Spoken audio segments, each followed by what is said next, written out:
Thank you for joining us today on this video to review the concepts from Module 3A for the law of sines, law of cosines, and finding areas.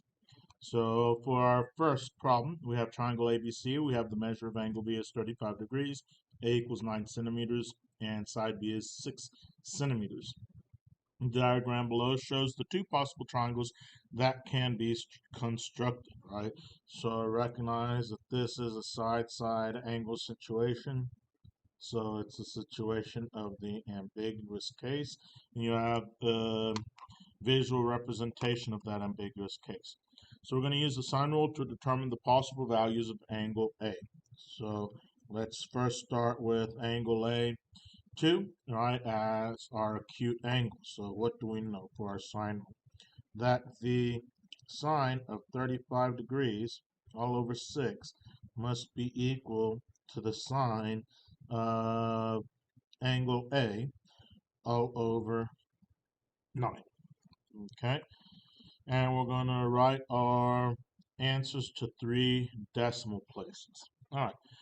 So let's go ahead and make sure we are in degree mode. We'll come to our settings on our calculator, adjust our angle measure to degree mode, right? And now start our computation. So 9 times the sine of 35 degrees, all divided by 6. Take the inverse sine of that value, and that's going to give me for angle A, the acute angle, is 59.358 degrees, 59.358. So what's going to be my obtuse possibility? My obtuse possibility is going to be 180 degrees minus a 2. So 180 minus that 59.358. And that's going to give me the obtuse possibility is 120.642 degrees. So those are my possibilities for angle A. So 59.358 degrees and 120.642 degrees. So we know that the sum of our angles is 180. So 180 minus the 120.642 minus 35.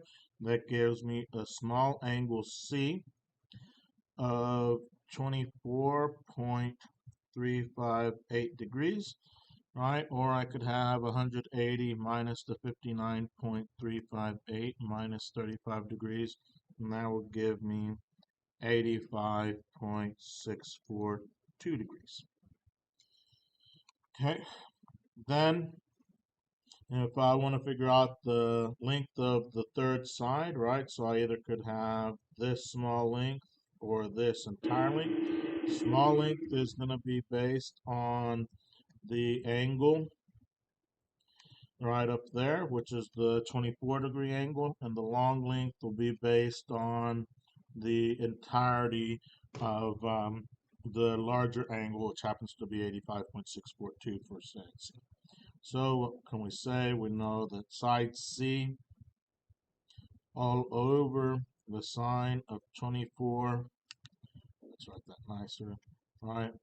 All over the sine C1 is going to be equal to 6 all over the sine of 35 degrees.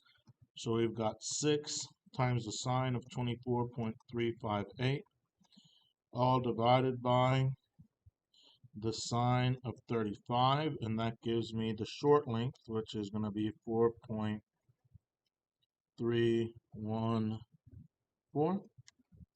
Or I could have 6 times the sine of 85.642. All right, and let's close parentheses. All of that divided by the sine of 35 degrees. So I could also have a longer side of 10.430 centimeters. So that is our law of sines with the ambiguous case. And then the last part, determine the difference in the area between triangle 2 and triangle 1. All right, so how can we find the area of a triangle? Remember, the area of a triangle is going to be 1/2 AB sine theta, where theta is the angle between the um, two side lengths that we know. All right, so we know that area 1 is going to be 1/2 9 times 6 times the sine of 24.358 degrees.